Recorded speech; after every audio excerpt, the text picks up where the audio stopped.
Well, hey everybody. My name is Greg Rensberry. I'm the Director of Men's Coaching here at LifePlan. And we're going to take a few minutes and we'll be talking with Carl and Tim, who have been working with LifePlan for a while. I'm going to ask them some questions. It's just going to be kind of a dialogue, conversation back and forth. So I wanted to begin with a simple question, and that is just to get a feel for how long you've been working with LifePlan. So I'm going to ask Tim to go first, and then Carl, when Tim is done, you can answer. I believe since 2012, and I'm sure some people could correct me on that. So, 9 years roughly here at LifePlan, and yeah. All right, good. Carl, how about you? I've been doing it for the last 3 years, and then I had a break where we had moved away, and I was doing it for I think 2 years prior to that. So I've had a total of about 5 years. All right, great. And you know what's amazing is that Tim and Carl, as they've been working with men, one of the questions I wanted to ask you guys for certain is, what do you do now after kind of being in the saddle for a while that maybe you didn't do at first? Like, what has changed in your approach when you've been coaching guys? And Tim, why don't you go ahead and take a stab at that one first? So, probably one of the early on things, or not early on, within a couple years of being in, I think I went to a coach of mine or mentor and I'd shared with him challenging aspect of getting guys to open up. And for me, one of the things that he shared with me that was just super insightful, he's like, if you want guys to open up, you got to be transparent with them. So he was just challenging me to kind of, in a sense, share out of your life, your mistakes, your things that you've struggled with. And through the years, figuring out how much of that to share is useful for the client or for the guys that we're coaching has been challenging, and it varies. And that's probably some of the things I probably honed a little bit better, that early on, maybe oversharing or not sharing enough. But that was a very insightful thing that he shared. It was actually one of the previous directors way back from the, I think, late 90s, and he's just like, that's one of the things that really opened up. So that's probably the biggest thing that I wished I would have known the first couple of years that I was in, is just be transparent. So I spend the first evening when I meet with guys, I talk with them, share out of my life, and kind of just my path, my testimony. Yeah, that's good. That's good. Carl, how about you? I have to say, it goes kind of along with what Tim's saying, but I think initially when I first started, it was I was more tense with it. Okay. And so trying to relax, and then just trying to get the conversation going. And I normally have, first one or two meetings, the paperwork's all aside, and it's just, what brings you here, where are you at, what are you doing, what type of, try to get to know them personally. And then if there's a relationship there if there's something in their life that I can relate to, trying to bring that to, and bring some of my personal life in. And I think the biggest thing is, one of the pastors that I had a long time ago said that, Christ was vulnerable, but it wasn't in a naive way. He opened himself up. And so that's one of those things that's always been in my head, is that you have to make yourself a little bit vulnerable. Some of these people come in and they're very tense, and there's a lot of stress and drama in their lives. And so try to ease that, and try to be, as non-judgmental as possible, and try to understand where they're coming from. So I think the big thing was just to try to be more at ease and be more of a catalyst. And if the person's talking, I just let them talk. I interject a few things here and there, but that's it's been a process, that's for sure, though. But it's been so, and some are easier than others. So right. Well, I'm sure that is true. When you guys think about your experiences with different men over the years, what would you say are some of the biggest issues kind of facing men, either again from previous encounters with just trying to help coach men along, or what you see even in the culture today? What do you think are some of the big issues facing men? We'll start with Tim again and then move to Carl. Yeah, so as Carl was saying earlier, I think there is a big variety through the years that I've met, different challenges, but the past several years, probably more specifically 2 to 3, sexual dysfunction issues, pornography, lack of role models in their lives, fathers that were either overly domineering or that were too passive and engaging in a balanced way. And then kind of root underneath a lot of that for me, and that I see with these guys is just if they're Christian, just their walk with Christ is just shallow. There's no depth to it. There's no really personal walk with Christ. There's no digging into the Word, feeding the heart that's going to help them. Many of them want to change. They're helpless to change. They don't know how to change. They've tried to change. So that's kind of some of the issues. Yeah, that's good. Carl, what about you? I just see, as we're, last probably 5-10 years, you see more with the female leading the head of the house. And so we have the men that are coming up now, like Tim said, there's no father figure in a lot of these houses of some of the clients we see, and trying to hound that it's okay to be a man. There's a lot of things today that, men this and men that, and but there's a role for men, and trying to explain to that, and their self-confidence.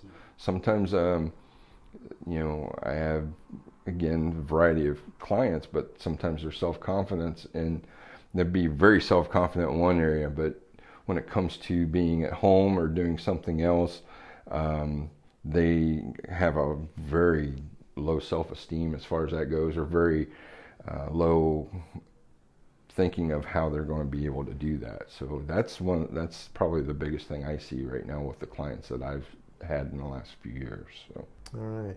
Yeah, it's as if in the culture today, I know with things like the Me Too movement, a lot of things that have happened that have impacted women, it's almost like it's had an impact on how men are supposed to be men. It definitely does, and and there's always that thing about this and that about men being masculine, and the Bible is full of that, but it also shows that, trying to show them that it's not just taking charge, it's taking responsibility, and it's showing leadership and allowing your significant other, your spouse, to come alongside you and to go alongside them and to support. And so, one of my clients right now, he wants to be a better father, he wants to be a better spouse, and but he doesn't. It's one of those things where he's not really sure. And like Tim said, instead of coming from one that had a lack of leadership, it was overbearing. Mm-hmm.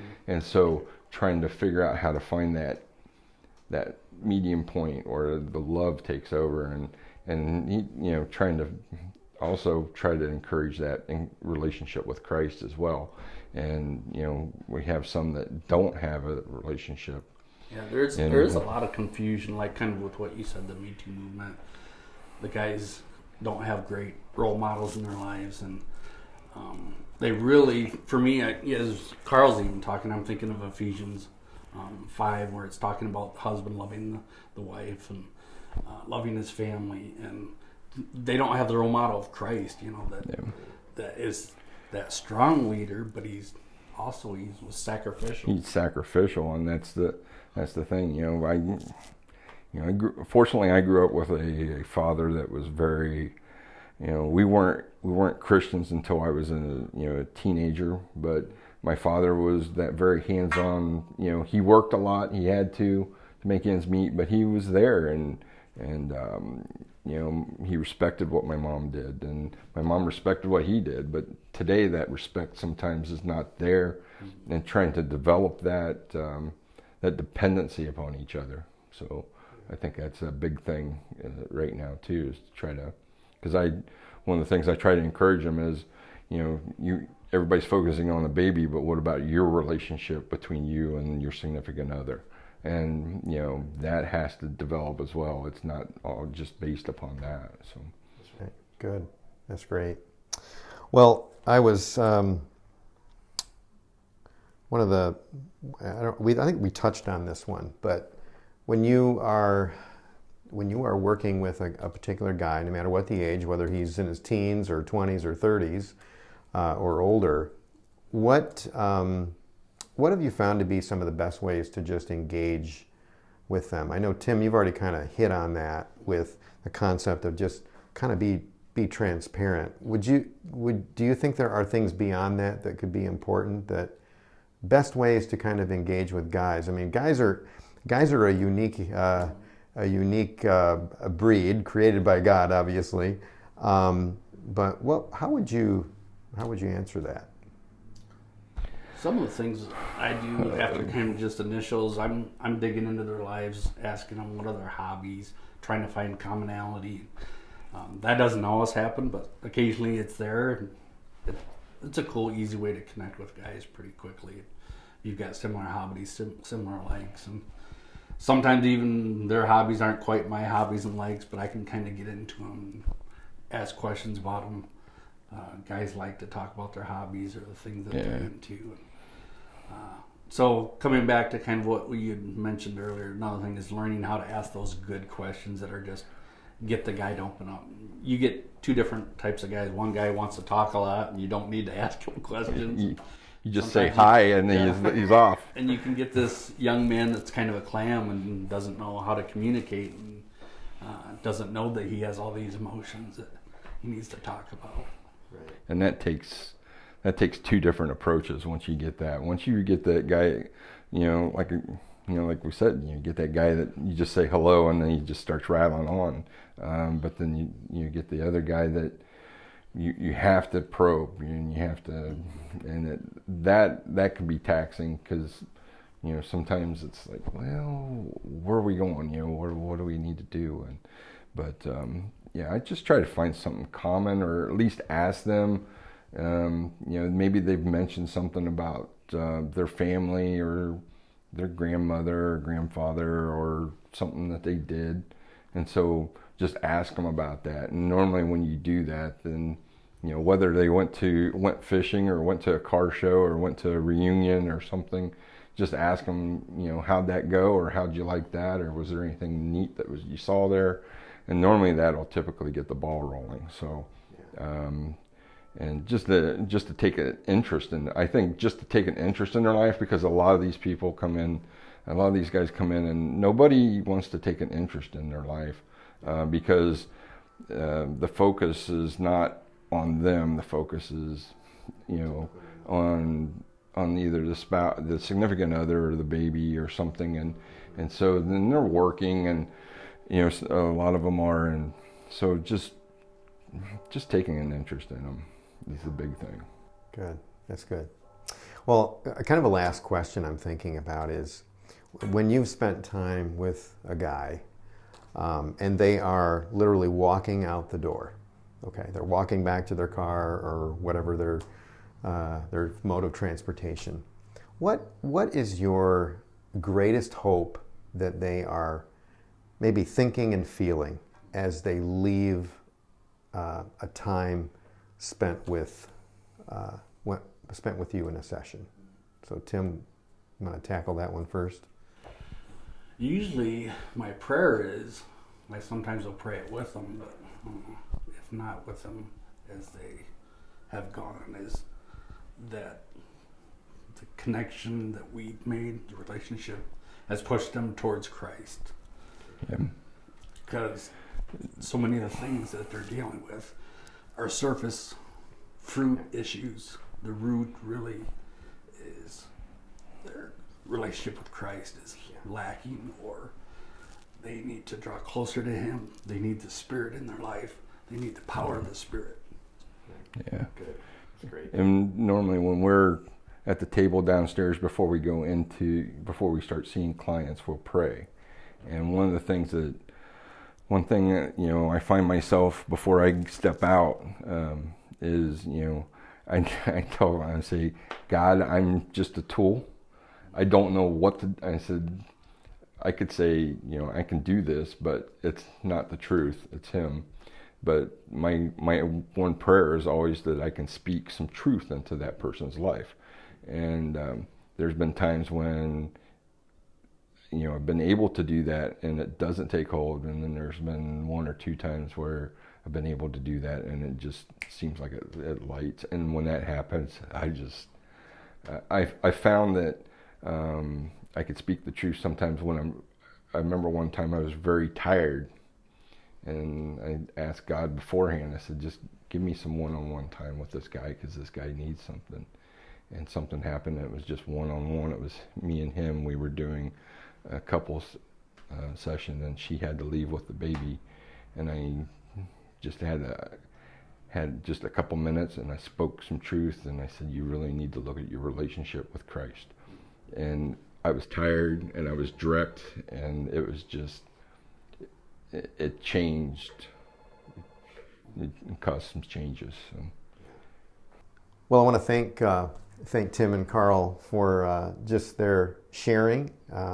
I know some of you, as you think about this idea of meeting with people, it can be a little bit maybe intimidating at first, but I want to encourage you, and that's okay because we're dependent on God. It's like, God, help me through this. But one of the stories in the Bible that has really helped me understand what I think we're really all trying to do here at LifePlan is to just simply come alongside people. I'm reminded of the story in the book of Acts of Philip, who was called from this incredible revival in Samaria, and the Holy Spirit just says, "Go down to this place, and I've got something for you to do." And of course, Philip finds the Ethiopian eunuch, and the Spirit says, "Go up to him and come alongside him." And that's really what I believe that we're trying to do here at LifePlan. We're trying to come alongside people. We're trying to help them understand life as it should be lived according to the good news of Jesus Christ. We want to keep pointing people toward Jesus. So I believe if we do that, God is going to be with us and the Holy Spirit is going to help us through that process.